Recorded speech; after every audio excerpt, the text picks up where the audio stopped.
ये नहीं, पूरे 1 लाख। जस्सी पाजी के कवर में ओनली 500 रुपीज के नोट्स थे। 500 के नोट ऊपर नीचे रख देते और 100-200 के बीच में डाल देते हैं। ऐसे गिणता ले तो पाजी मैनू भरोसा है तुहाडे ते। अच्छा तेरे पता ना मेरा तो उसूल है पैसे गिन के देने ते गिन के लेने। करेक्ट है जी। ठीक है पाजी।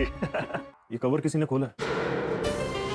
ओ खुदाई जी, भरोसा एक ऐसा धागा है दोस्तों जिसे बनने में सालों लग जाते हैं, लेकिन टूटने में सिर्फ 1 सेकंड का वक्त भी ज्यादा होता है। गोकुलधाम सोसाइटी की खुशमिजाज और हमेशा मुस्कुराने वाली महिला मंडल आज एक ऐसे मोड़ पर आ खड़ी हुई है जहां उनके सामने एक तरफ कुआं है तो दूसरी तरफ खाई। 1 लाख रुपए कहने को तो ये सिर्फ एक रकम है, एक नंबर है, लेकिन इस समय यही 1 लाख रुपए रोशन भाभी की जिंदगी का सबसे बड़ा इम्तिहान बन चुके हैं। वो पैसे जो सोढ़ी भाई ने अपनी जान से भी प्यारे दोस्त के लिए संभाल कर रखने को दिए थे, वो पैसे जो आज गायब हो चुके हैं। और गायब करने वाला कौन है? बिरजू भैया। वो बिरजू जो अब तक हर महिला के सामने बेहद शरीफ, सीधा साधा और मददगार बनकर आ रहा था, आज अचानक वो गायब हो चुका है। उसका फोन बंद आ रहा है, उसका ठिकाना खाली है और उसके वादे वो तो हवा में कपूर की तरह उड़ चुके हैं। महिला मंडल अब पूरी तरह से टूट चुकी है, घबरा चुकी है। लेकिन असली धमाका तो तब होने वाला है जब सोढ़ी भाई के गैराज का एक कस्टमर सिर्फ 5000 रुपए के लिए हंगामा खड़ा कर देता है। सोचिए, जो इंसान 5000 रुपए के लिए पूरे गैराज को सिर पर उठा सकता है, जब उसे पता चलेगा कि पूरे 1 लाख रुपए गायब हैं, तब क्या भूचाल आएगा?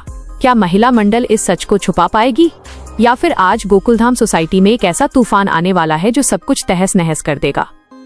वीडियो के अंत तक बने रहिए दोस्तों, क्योंकि आज की ये कहानी सिर्फ एक शो का अपडेट नहीं है, बल्कि ये इंसानी फितरत, धोखे और सच्चे भरोसे की वो दास्तान है जो आपके रोंगटे खड़े कर देगी।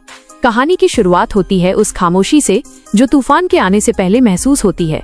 रोशन भाभी का घर, जो हमेशा हंसी मजाक और पार्टी शार्टी के माहौल से गूंजता रहता था, आज वहाँ सिर्फ सन्नाटा पसरा हुआ है। एक ऐसा सन्नाटा जो अंदर ही अंदर चीख रहा है। रोशन भाभी की आंखों से आंसू थमने का नाम नहीं ले रहे हैं। आखिर लें भी क्यों ना, उन्होंने तो भलाई सोची थी। उन्होंने सोचा था कि बिरजू भैया की मदद हो जाएगी और उनके पैसे भी सुरक्षित रहेंगे। लेकिन दुनिया उतनी सीधी नहीं होती जितनी हमारी महिला मंडल सोचती है। माधवी भाभी कहती हैं, रोशन तुम प्लीज रोना बंद करो, तुम्हारे रोने से इस मुश्किल का हल नहीं निकलेगा। हमें शांत रहकर सोचना होगा कि आगे क्या करना है।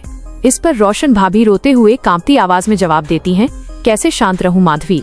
सोढ़ी का वो भरोसा, वो चेहरा मेरे सामने बार बार आ रहा है। जब सोढ़ी ने मुझे वो 1 लाख रुपए दिए थे तो उसने कहा था, रोशन तू मेरी जान है, मुझे खुद से ज्यादा तुझ पर यकीन है, ये पैसे संभाल कर रख। और मैंने क्या किया? मैंने वो पैसे एक ऐसे इंसान के हाथ में सौंप दिए जिसका अब कोई अता पता ही नहीं है। अगर सोढ़ी को पता चला तो वो टूट जाएगा। उसका गुस्सा तो तुम सब जानती ही हो, लेकिन गुस्से से ज्यादा मुझे उसके उस भरोसे के टूटने का डर है जो उसने मुझ पर किया था।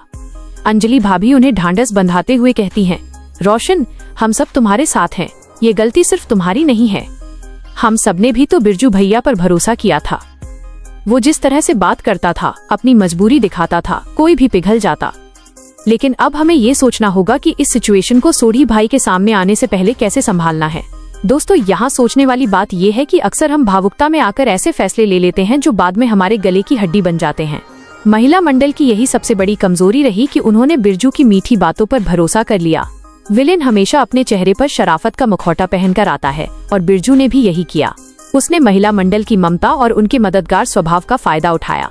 क्या आपको भी लगता है कि रोशन भाभी को पैसे देने से पहले कम से कम सोढ़ी भाई से एक बार पूछ लेना चाहिए था? कमेंट में अपनी राय जरूर दीजिएगा। आइए थोड़ा पीछे चलते हैं और समझते हैं कि ये पूरा जाल बुना कैसे गया। बिरजू भैया, जो गोकुलधाम सोसाइटी के बाहर फल बेचने आता था, हमेशा चेहरे पर एक अजीब सी बेचारगी, मीठी बोली और महिलाओं का सम्मान करने वाला नाटक। कभी किसी को मुफ्त में फल दे देना तो कभी किसी के घर तक भारी सामान पहुंचा देना। उसने धीरे धीरे महिला मंडल के दिलों में अपनी एक ऐसी जगह बना ली थी कि सोसाइटी का कोई भी सदस्य उस पर शक करने की सोच भी नहीं सकता था। कोमल भाभी पुरानी बातें याद करते हुए कहती हैं, मुझे तो अभी भी यकीन नहीं हो रहा कि बिरजू ऐसा कर सकता है। वो तो हमेशा कहता था कि आप सब मेरी बहनों जैसी हैं। जब उसकी माँ की बीमारी की बात आई तो मेरी आंखों में भी आंसू आ गए थे। उसने कहा था कि अस्पताल का बिल चुकाना है, नहीं तो डॉक्टर इलाज रोक देंगे।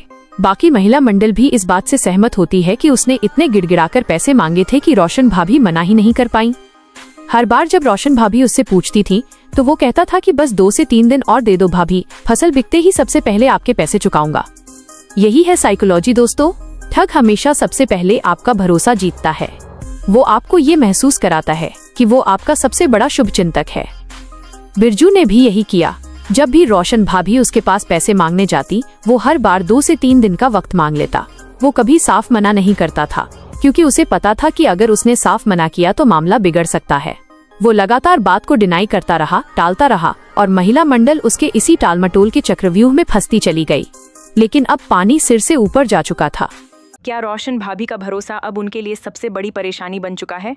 और क्या आज रात पैसों की सच्चाई सामने आते ही गोकुल धाम में मच जाएगा बड़ा हंगामा? दोस्तों, कहानी में अब बड़ा मोड़ आ चुका है, क्योंकि मदद करने के चक्कर में रोशन भाभी ने एक ऐसे इंसान को 1 लाख दे दिए जिस पर उन्होंने आंख बंद करके भरोसा किया था। लेकिन अब वही इंसान लगातार बहाने बना रहा है और फोन उठाना भी बंद कर चुका है। जैसे ही महिला मंडल को इस बात का पता चलता है, सभी समझ जाते हैं कि मामला हाथ से निकलता जा रहा है। ऐसे में पूरी महिला मंडल उस इंसान को ढूंढने निकल पड़ती है ताकि किसी तरह पैसे वापस मिल सकें। लेकिन सबसे बड़ा सवाल यही है कि अगर वह मिल भी गया तो क्या इतनी बड़ी रकम तुरंत लौटा पाएगा?